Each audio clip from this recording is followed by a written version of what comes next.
Assalamu alaikum. Good morning, my dear students and viewers. Of all you are welcome to Porsha Online School Facebook page. My dear student, today I am Mohammad Nazrul Islam, assistant teacher of Katipur Kalnor High School from Porsha, Nauga, staying with you. My dear learners, in the previous class I have discussed about changing speech or narration. There are two classes. In the first class I have discussed about some rules of changing from direct to indirect, and second class I have discussed about three kinds of sentences: assertive, interrogative and imperative. These three kinds of sentences, how to change from direct to indirect. And now today I would like to discuss from optative and exclamatory sentence. I again inform you, today I will discuss only optative and exclamatory sentences. From optative and exclamatory sentences, how to change speech or narration. So, my dear student, let's start our today's class. All of you are advised to take your khata and pen, and now start. Today our class is changing speech part 3 or part 3. First of all, I would like to discuss about optative sentence. Optative sentence. My dear learners, you know what are optative sentence or how to identify this speech is optative sentence. In the previous class I have discussed what is speech and what is reported verb.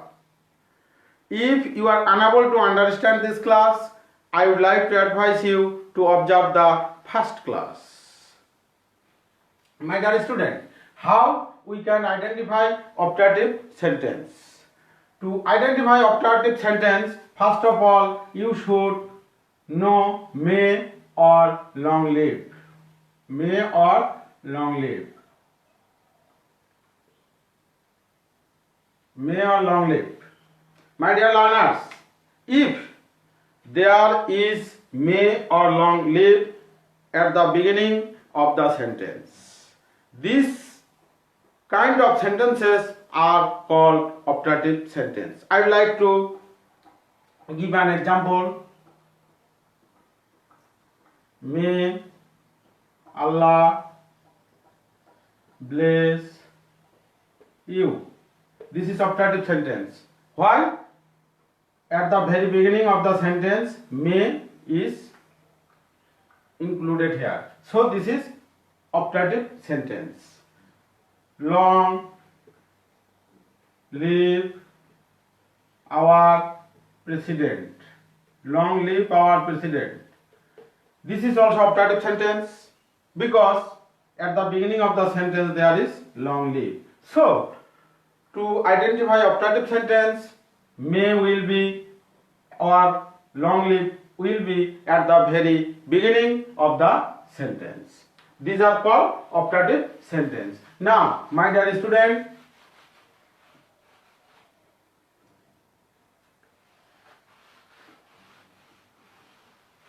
today first I would like to discuss about changing optative sentence. Mina said to Babul. Mina said to Babul, may you be happy. Mina said to Babul, may you be happy. Here may you be happy is speech and said to is reported verb. In the previous class or first class I have discussed there are 5 activities to change from direct to indirect speech. So all kind of sentences there are 5 activities. So this sentence said to is the first activity. in lieu of said to, what we will use. You know, in the previous class I have mentioned for optative sentence in lieu of said to we can use pray or wish. This is present form, said to is past form, so here prayed or wished. If the reported verb is present form, then pray. If the reported verb is past form, then prayed or wished. Both are correct. You may choose any one from this, prayed or wished. হয়তো grammar বইয়ে দেওয়া আছে ক্ষেত্র আলাদা, ইচ্ছা বোঝালে wished, প্রার্থনা বোঝালে প্রে। কিন্তু মাই ডিয়ার স্টুডেন্ট, একবার ভেবে দেখো, যেটাই আমার ইচ্ছা সেটাই আমার প্রার্থনা। আমি ইচ্ছা করছি যে আমাকে আল্লাহ এই জিনিসটা দেখ, এটা কি আমার প্রার্থনা নয়? অবশ্যই এটা আমার প্রার্থনা। আবার যেটা আমার প্রার্থনা, আল্লাহ তুমি তাকে সুখে রাখো, এটা আমার প্রার্থনা বা দোয়া, এটা কি আমার ইচ্ছা নয়? অবশ্যই ইচ্ছা। তাহলে ইচ্ছা এবং প্রার্থনা এই দুইটার মধ্যে তেমন কোনো তফাৎ নেই। এই কারণে তোমরা যেটা খুশি সেটাই ব্যবহার করবে এবং পূর্ণ নাম্বার পাবে। এখানে ওই আইডেন্টিফাই করার দরকার নাই যেটা ইচ্ছা উইশ বসাবো, এটা প্রার্থনা প্রে বসাবো, দরকার নাই। যেটাই ইচ্ছা সেটাই প্রার্থনা, যেটাই প্রার্থনা সেটাই ইচ্ছা। So you may like, you can use wish, you can use pray, both are correct. So my dear student, Mina said to Babul, may you be happy. This is optative sentence. So, number one activity in lieu of said to, prayed or wished will be used. Mina prayed or wished. তোমরা যেটা ইচ্ছা করবে সেটা বসাতে পারবে, এখানে দুটাই সঠিক। যেটাই প্রার্থনা সেটাই ইচ্ছা, যেটাই ইচ্ছা সেটাই প্রার্থনা। তাহলে নাম্বার ওয়ান অ্যাক্টিভিটিস হয়ে গেল Mina প্রেইড। My dear student, in the previous class I have discussed assertive, interrogative or imperative, and for that case I have written the object or listener. But for this kind of sentence or optative sentence, object will not be used or listener will not be used. Only Mina prayed, not you should write Babul. Only for this optative sentence, only for optative sentence, object or listener will not be used. So Mina prayed. Then number two activity, inverted comma উঠাতে হবে। তাহলে inverted comma উঠে কি হবে? optative sentence এ প্রথম ক্লাসে আমি বলেছিলাম ড্যাড বসবে, এটা দুই নম্বর কাজ। তিন নম্বর কাজ কি বলা ছিল? সাবজেক্টের কাজ। সাবজেক্ট কি? এখানে ইউ। ইউ মানে কে? বক্তা নাকি শ্রোতা? শ্রোতা, অফকোর্স ইউ মানে শ্রোতা। তাহলে এখানে শ্রোতা হলো বাবুল। তাহলে আমরা ইউ না লিখে কি লিখবো? বাবুল। এদিকে আমি লিখিনি কিন্তু, সেহেতু এখানে প্রোনাউন না, নাউনটাই বসাবো, বাবুল। এটা তিন নম্বর কাজ। চার নম্বর কাজ কি? ভার্ব। আমি এখানে একটি কথা অ্যাড করতে চাই, সেটা এখানে হয়তো মডেল 1 মে আছে, বিধায় আমি মডেল 2 যে ভার্বের তালিকা দিয়েছি সেখান থেকে মডেল 2 মাইট বসবে। কিন্তু লং লিভ এমন ধরনের যদি সেন্টেন্স থাকে সেক্ষেত্রে কিন্তু আমরা মে পাবো না বা মডেল পাবো না। এজন্য এখানে আমাদের মনে রাখতে হবে অপটাটিভ সেন্টেন্সের ক্ষেত্রে 3 নাম্বার ভার্ব সাবজেক্টের কাজ করার পর 4 নাম্বার ভার্বের কাজে অবশ্যই আগে মাইট বসাবো। এখানে মে আছে বিধায় মাইট বসতেছে, কিন্তু এরপর আমি একটা উদাহরণ দেবো যেখানে মে আর খুঁজে পাবে না। কিন্তু মনে রাখতে হবে অপটাটিভ সেন্টেন্সে সাবজেক্টের পরে অফকোর্স মাইট বসাতে হবে। তাহলে মাইট এটাই হচ্ছে ভার্বের কাজ। এখানে মিলে গেল এমনিতে ভার্বের কাজ, 4 নাম্বার মে আছে, মডেল 1 মডেল 2, কিন্তু কোনো ক্ষেত্রে মে নাই, সেই ক্ষেত্রেও কিন্তু মাইট বসাতে হবে। তারপর মূল ভার্ব থেকে বাকি অংশ বি হ্যাপি। আমি আবার বলছি, আমাদের ন্যারেশন চেঞ্জ করার 5টা কাজ। 1 নাম্বার সেট টু উঠানোর কাজ, সেট টু উঠে কিছু বসবে একটা ভার্ব যেটা নির্ভর করবে 5 প্রকার সেন্টেন্সের জন্য 5 রকম। 2 নাম্বার ইনভার্টেড কমা উঠে অপটাটিভ সেন্টেন্সের ক্ষেত্রে বসবে ড্যাড। 3 নাম্বার সাবজেক্টের কাজ, সাবজেক্ট হলো ইউ, ইউ মানে শ্রোতা, শ্রোতা হচ্ছে বাবুল, এজন্য বসালাম বাবুল। যদি এইদিকে দেওয়া থাকতো অন্য সেন্টেন্সের ক্ষেত্রে তাহলে এখানে হি বসাতাম। 3 নাম্বার 4 নাম্বার হলো ভার্বের কাজ, এখানে ভার্ব মডেল 1 আছে, মডেল 2 বসবে সেই ছক অনুযায়ী। কিন্তু যদি মে না থাকে তারপরে অপটাটিভ সেন্টেন্সে মাইট বসাতেই হবে, তারপরে মূল ভার্ব থেকে বাকি অংশ। My dear students, I would like to give another example of optative sentence.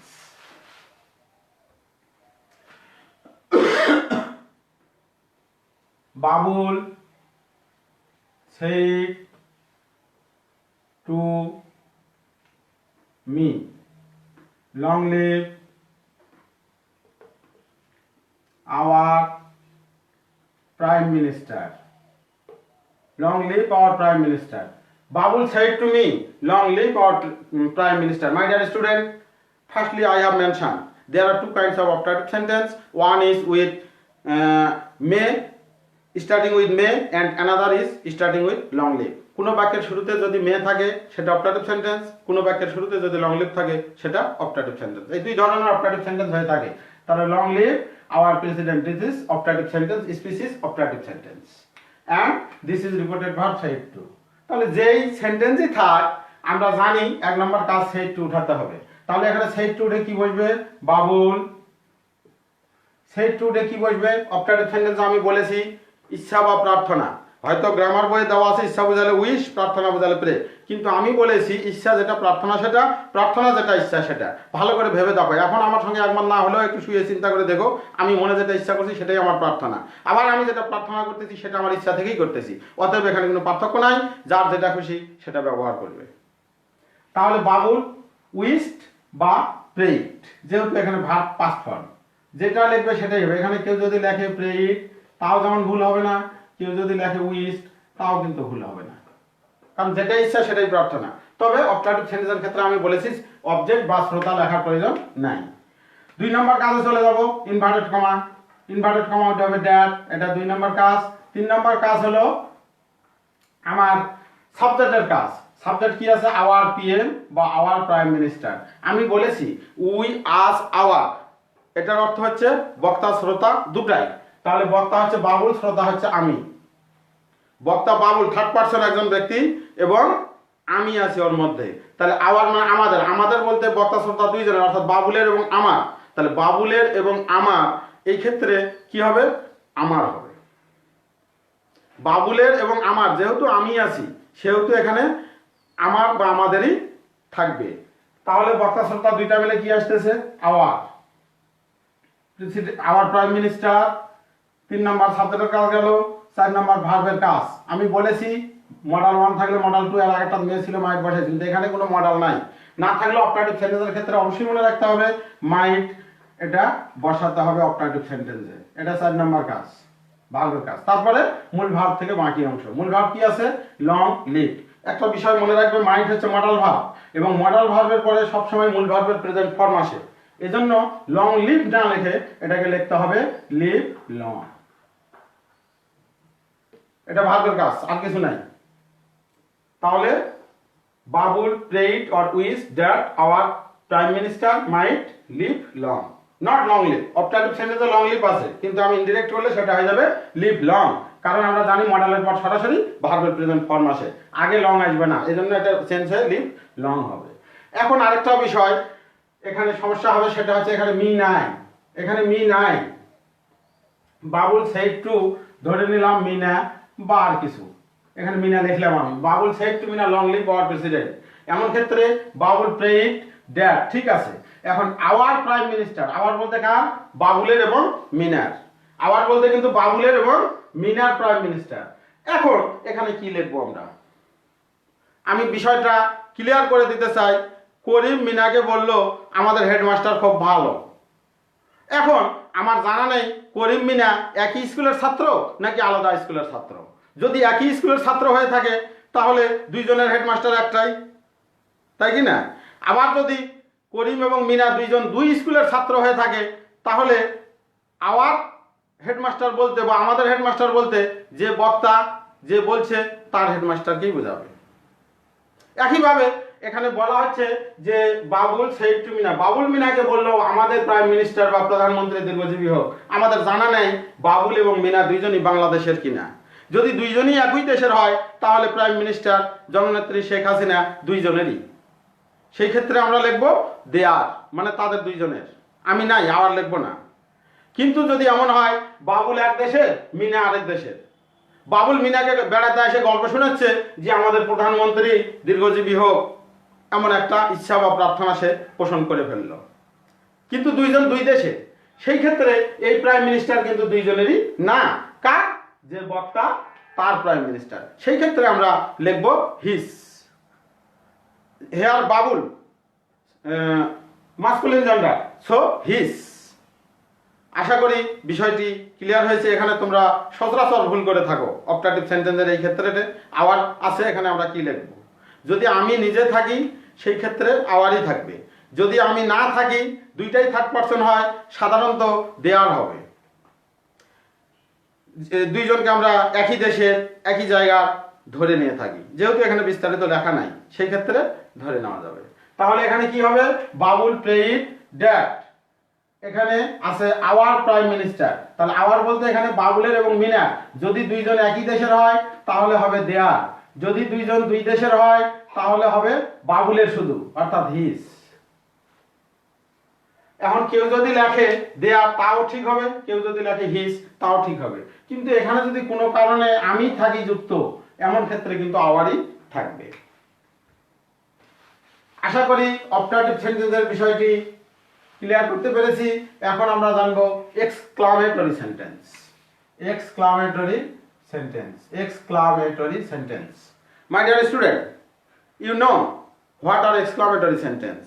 At the end of the sentence or after the first word, if there is the symbol of exclamatory, then it is exclamatory sentence. কোনো বাক্যের শেষে যদি এরকম চিহ্ন থাকে সেটা exclamatory sentence. আবার কিছু বাক্য আছে একটা শব্দের পরে এক্সক্লামেটরি চিহ্ন আছে, তারপর ফুল স্টপ আছে, সেটাও এক্সক্লামেটরি সেন্টেন্স। মাই ডিয়ার স্টুডেন্ট, তাহলে আমরা ধরে নিতে পারি যে এক্সক্লামেটরি সেন্টেন্স হচ্ছে দুই প্রকার। এক্সক্লামেটরি সেন্টেন্স দুই প্রকার। কি কি আমি উদাহরণের সাহায্যে এই বিষয়টা একটু দেখাই দিচ্ছি। একটা হচ্ছে hurray, we have won the match বা গেম, যেটাই লিখি we have won the game আর we have won the match, এটা হচ্ছে এক ধরনের এক্সক্লামেটরি সেন্টেন্স। সেটা কি আছে? Hurrah, hurrah we have won the match, এটা হচ্ছে একটা এক্সক্লামেটরি সেন্টেন্স। এক্সক্লামেটরি চিহ্নটা বসছে হুররার পরে, এক্সক্লামেটরি চিহ্নটা বসছে এলাসের পরে, এটা এক ধরনের এক্সক্লামেটরি সেন্টেন্স। আরেক ধরনের এক্সক্লামেটরি সেন্টেন্স আছে how beautiful the scenery is, শেষে এক্সক্লামেটরি চিহ্ন, এটাও এক ধরনের এক্সক্লামেটরি সেন্টেন্স আছে। তাহলে এক্সক্লামেটরি সেন্টেন্স দুই ধরনের আমরা পাই, কতিপয় শব্দের পরে এক্সক্লামেটরি চিহ্ন বসে, শেষে ফুল স্টপ বসে, এটাও এক্সক্লামেটরি সেন্টেন্স। আবার এক্সক্লামেটরি চিহ্নের শেষেও এক্সক্লামেটরি সিম্বল বসে, সেটাও এক্সক্লামেটরি সেন্টেন্স। আমি দুইটাই আলাদা আলাদাভাবে আলোচনা করতেছি, তোমরা মনোযোগ সহকারে শুনবে। আমি উদাহরণের সাহায্যে বিষয়টি ক্লিয়ার করছি। ওটাই লিখি Habib said to Mina, Habib said to Mina, hurray or hurrah, exclamatory চিহ্ন, we have won the game or match. This is one kind of exclamatory sentence. হুররার পরই এক্সক্লামেটরি সিম্বলটা থেকে গেছে। মাই ডিয়ার স্টুডেন্ট, তাহলে এটাকে আমরা ন্যারেশন চেঞ্জ করতে গেলে আমাদের যে পাঁচটা অ্যাক্টিভিটি আছে আমি আগেই বলেছি যে সকল সেন্টেন্সের ক্ষেত্রে শুধুমাত্র ইম্পারেটিভ ছাড়া, মানে চারটা সেন্টেন্স ফুল, ইম্পারেটিভেরও লেট হলে কিন্তু এই নিয়মের মধ্যে প্রযোজ্য পাঁচটা অ্যাক্টিভিটি। এক নম্বর অ্যাক্টিভিটি সেই টু ডে। সেই টু ডে কি হবে এটা আমি ফার্স্ট ক্লাসে কিন্তু আলোচনা করেছি, যদি কারো প্রয়োজন হয় আমার প্রথম ক্লাসটা দেখে নিতে পারো।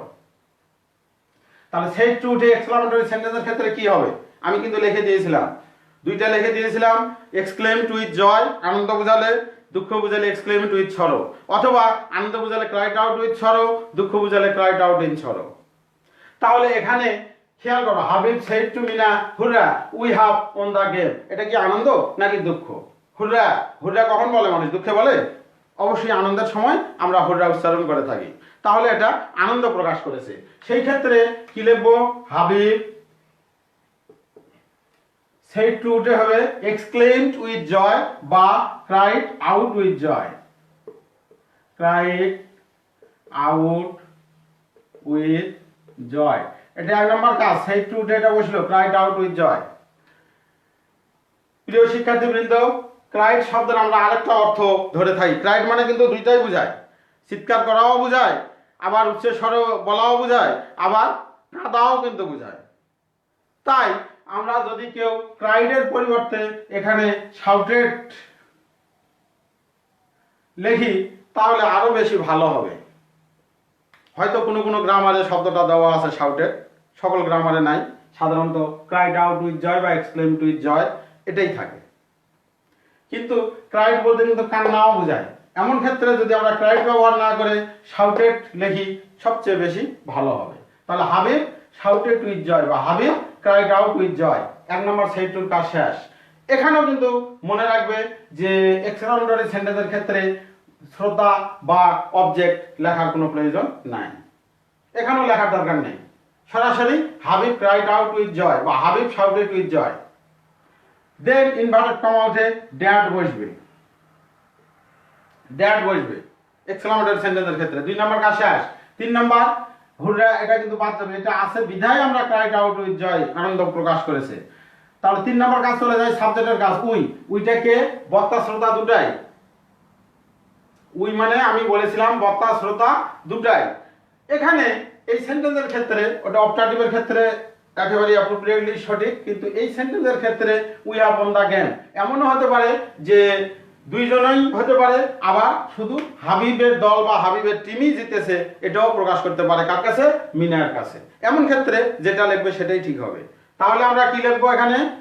উইটাকে বক্তা শ্রোতা দুটোই যদি ধরি, অর্থাৎ হাবিবকে আর মিনাকে দুইজনকে যদি ধরি, তাহলে দে আমরা ব্যবহার করতে পারি। অথবা যদি বলি না, মিনার কাছে গল্প শুনেছে হাবিব, তাহলে এখানে উই বলতে হাবিবের টিম বা হাবিবের দল, মিনার নয়। এমন ক্ষেত্রে কেউ যদি দে না লেখে হিজ লেখে, হি লেখে, তাও হবে। কিন্তু এখানে একটা বিষয়, যেহেতু এখানে বলা হচ্ছে we have won the game, আমরা গেমটাতে জিতেছি বা আমরা ম্যাচটাতে জিতেছি, আমরা খেলাটাতে জিতেছিলাম, সেই জন্য এখানে প্লুরাল ফর্ম ব্যবহার করাটাই সবচেয়ে বেশি অ্যাপ্রোপ্রিয়েট। এই জন্য এখানে হি না লিখে আমরা দে এটাই ব্যবহার করব, প্লুরাল ফর্ম। তাহলে দে, তারপরে কি বলা ছিল? 3 নম্বর সাবজেক্টের কাজ আছে, 4 নম্বর ভার্বের কাজ। ভার্ব কি আছে এখানে? হ্যাভ। তাহলে হ্যাভ থাকলে হবে হ্যাড, ছকে দেওয়া ছিল। তারপরে আর কিছু না, যা আছে তাই, অন দা গেম। তাহলে হাবিব শাউটেড উইথ জয় বা Habib cried out with joy that they have won the game. My dear learners, then I would like to give another example. Karim said, how beautiful the scenery is, exclamatory চিহ্ন inverted comma close. মাই dear learners, তাহলে invert কমার বাইরে শুধু said to এর কাজ। তাহলে করিম said to উঠে কি হবে?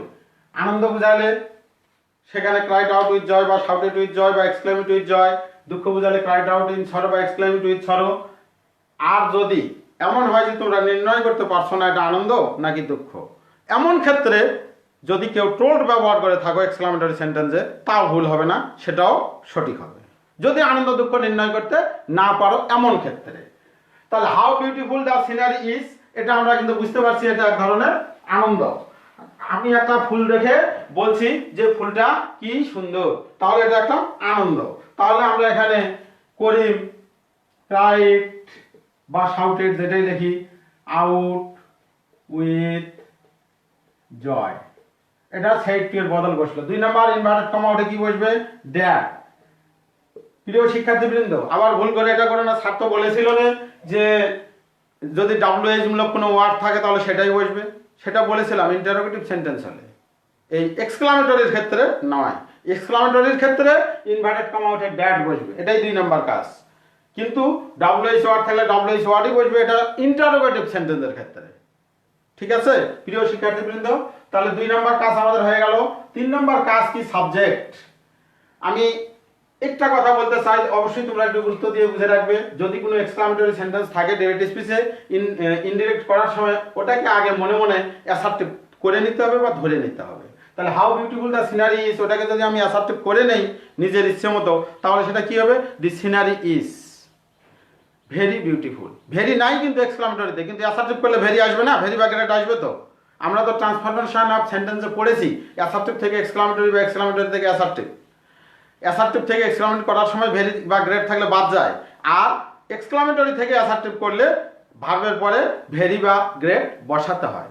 এখানেও আগে অ্যাসার্টিভ করে নেব আমরা মনে মনে, how beautiful the scenery is, তাহলে the scenery is very beautiful, এটা আমাকে মনে মনে ধরে নিতে হবে এবং সেটাই নারেশন চেঞ্জ করব। The scenery is very beautiful, subject the scenery, the scenery, তারপর কি আছে? ইজ হবে ওয়াজ, তারপরে ভেরি,